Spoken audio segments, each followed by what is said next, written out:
Welcome in. My name is Arya, and I'm a research analyst at FinChat, the world's greatest stock research platform. And in today's video, we're going to be going over one of the features that has saved hours and hours of time for our customers. A common practice that many investors often like to do is to try to determine what are the revenue segments of a certain business and try to determine the trends behind those revenue segments. Now, in order to do that, historically, companies provide to you various different segments of their business and how much they're making in that specific report. But the issue with that is that in order to determine that 60% of Google's revenues come from search, it's tedious manual calculations, prone to lots of errors, and it's difficult to find that data by having to go through various different investor relation pages. To solve this, we introduced FinChat KPIs. In order to access them, you're going to want to navigate over to the finchat.io website. From there, you can scroll down until you find the search bar and you can search up any different company you like. So from now, we're just going to pull in Google and you'll see that the analysis tab populates on your screen. From there, you're going to want to navigate over to the financials tab, followed by the segments and KPIs. Now, in the segments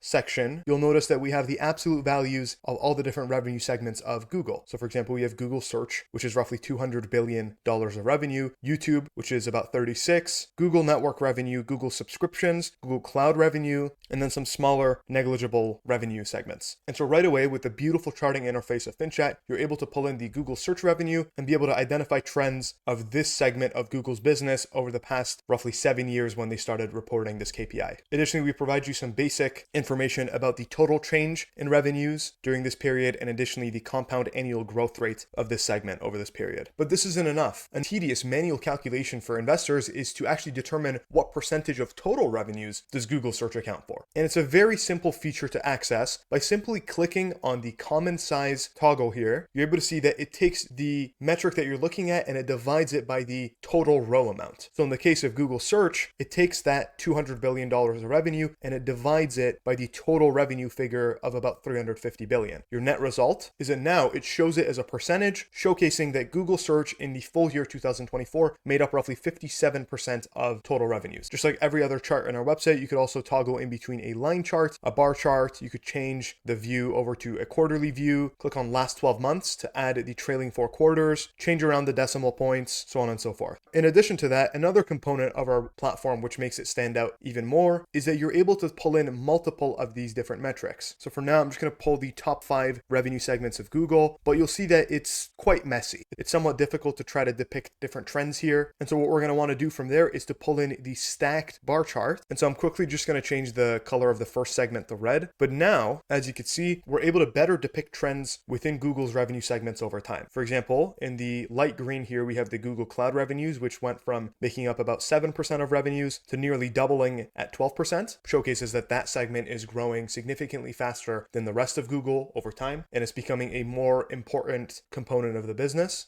At the same time, you're able to see that the Google Network revenues have declined as a percentage of total revenues. Subscriptions have stayed roughly flat. The same could be said for both YouTube and Google Search as well. And our common size feature doesn't stop at just actual revenue segments of the business. Something that's quite important to a lot of investors is, for example, how much revenues is coming from a particular geography or country. In the case of Google, they report their revenues in 4 different geographies: Other Americas, Asia Pacific, Europe, Middle East, and Africa, and then United States. And again, running the same exercise, pulling in all these 4 metrics, changing them over to a stacked bar chart, you're able to start depicting trends as to how these different geographies are progressing over time. Especially if we go over to an annual view, we're able to see that Asia Pacific has grown as a percentage of revenues over the past decade. And so there you have it. One of the best time-saving features of our platform, common size, being able to depict trends within revenue segments and geographies, and being able to very quickly, without tedious manual calculations, identify how important a certain component of the business actually is. With that being said, if you'd like to try out FinChat for yourself, you could actually do so completely for free using the link down below in the description. It's a 2-week free trial with no card required. Thank you for watching.